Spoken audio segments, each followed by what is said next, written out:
আসসালামু আলাইকুম। সবাইকে আমন্ত্রণ টিভি ওয়ান নিউজে। আজ রয়েছি আমি জিয়াউর রহমান। ওসমান হাদির হত্যাকাণ্ডের বিচার ও দায়বদ্ধতা নিশ্চিতের দাবিতে যুক্তরাজ্যের ম্যানচেস্টারে অনুষ্ঠিত হয়েছে মার্চ ফর ইনসাফ কর্মসূচিতে স্থানীয় কমিউনিটির বিশিষ্ট ব্যক্তিবর্গ, তরুণ সমাজ, মানবাধিকার কর্মী এবং গণমাধ্যম প্রতিনিধিরা অংশ নেন। কর্মসূচির শুরুতে কুরআন তেলাওয়াত ও মজলুমদের জন্য বিশেষ দোয়া অনুষ্ঠিত হয়।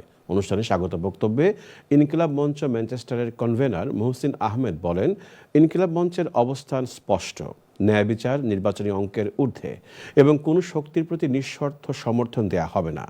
রাজনৈতিক বয়ান বিনির্মাণে মিডিয়ার ভূমিকা প্রসঙ্গে বক্তব্য রাখেন ইনকিলাব মঞ্চ ইউকের মিডিয়া মুখপাত্র তৌহিদুল করিম মুজাহিদ। বলেন, এই হত্যাকাণ্ড ঘিরে মিডিয়ার নীরবতা ও বয়ান বিকৃতি একটি গুরুতর সমস্যা। তিনি আবেগ নির্ভর অনুমান ও সামাজিক যোগাযোগ মাধ্যমের নাটকীয় ভাষা পরিহারের আহ্বান জানান। যুক্তরাজ্যের লিঙ্কন শহরে ব্রিটিশ বাংলাদেশি সামাজিক সংগঠন নেক্সাসের উদ্যোগে নবান্ন ও ইংরেজি নববর্ষ উপলক্ষে মনোজ্ঞ সাংস্কৃতিক অনুষ্ঠান অনুষ্ঠিত হয়েছে।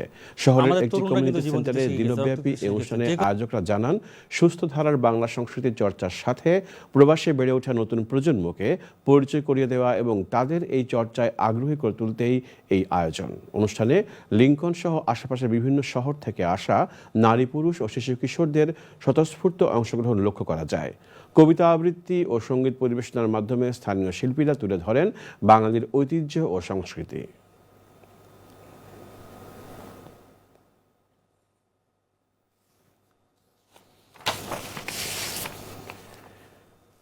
ইংরেজি নববর্ষ উপলক্ষে নর্থ লন্ডনের চেস্টনাট পার্কে অনুষ্ঠিত হল বাংলা সংস্কৃতির সমন্বয়ে এক ব্যতিক্রমী সাংস্কৃতিক অনুষ্ঠান। স্থানীয় কমিউনিটি সংগঠন বাংলার সুরের আয়োজনে এই সাংস্কৃতিক অনুষ্ঠানে নর্থ লন্ডনের বাঙালি কমিউনিটির মানুষের ব্যাপক উপস্থিতি ঘটে। সোহেল আহমেদের সভাপতিত্বে ও শেখ জায়েদ আহমেদের পরিচালনায় অনুষ্ঠানে প্রধান অতিথি ছিলেন হ্যারিঙ্গি কাউন্সিলের মেয়র কাউন্সিলর মাহবুবুর রহমান। এ সময় অতিথিরা আশা প্রকাশ করে বলেন, এমন ব্যতিক্রমী আয়োজন ব্রিটেনে বাংলা সংস্কৃতিকে আরও মর্যাদাবান করে তুলবে। ইংরেজি নববর্ষকে বাংলাদেশ সম্প্রদায় যখন বাংলা সংস্কৃতি দিয়ে বরণ করে নিচ্ছে, এতে করে দুই সংস্কৃতির সেতুবন্ধন আরও শক্তিশালী হয়ে উঠবে।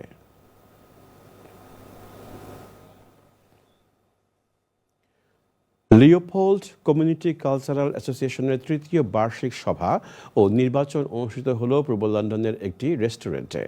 মইনুল হকের সভাপতিত্বে পরিচিতি পর্বের পর জেনারেল সেক্রেটারি মাওলানা হেলাল উদ্দিন আহমেদ গত 3 বছরের কার্যক্রমের রিপোর্ট এবং ট্রেজারার মামুন রশিদ অর্থনৈতিক রিপোর্ট তুলে ধরেন। তারপর মোহাম্মদ জুবায়ের এবং আবুল হোসেনের নেতৃত্বে শুরু হয় নির্বাচন কার্যক্রম। নির্বাচন কমিশনার হিসেবে উপস্থিত ছিলেন। এতে আগামী 3 বছরের জন্য মাওলানা হেলাল উদ্দিন আহমেদ সভাপতি, জারিফ আব্দুল গানি জেনারেল সেক্রেটারি এবং মামুন রশিদ ট্রেজারার নির্বাচিত হন। সবশেষে নৈশ ভোজের মাধ্যমে অনুষ্ঠান শেষ করা হয়।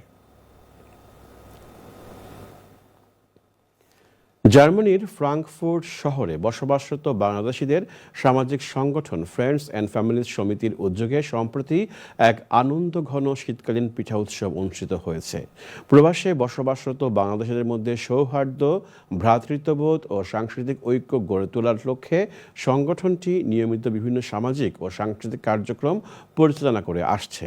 একটি হলের ভেতরে আয়োজিত এই পিঠা উৎসবে বাংলাদেশের বিভিন্ন জেলার প্রবাসীরা অংশগ্রহণ করেন। অনুষ্ঠানে অংশগ্রহণকারীরা নিজ নিজ জেলার ঐতিহ্যবাহী পিঠা নিয়ে উপস্থিত হন, যা পুরো আয়োজনকে রূপ দেয় এক মিলন মেলায়।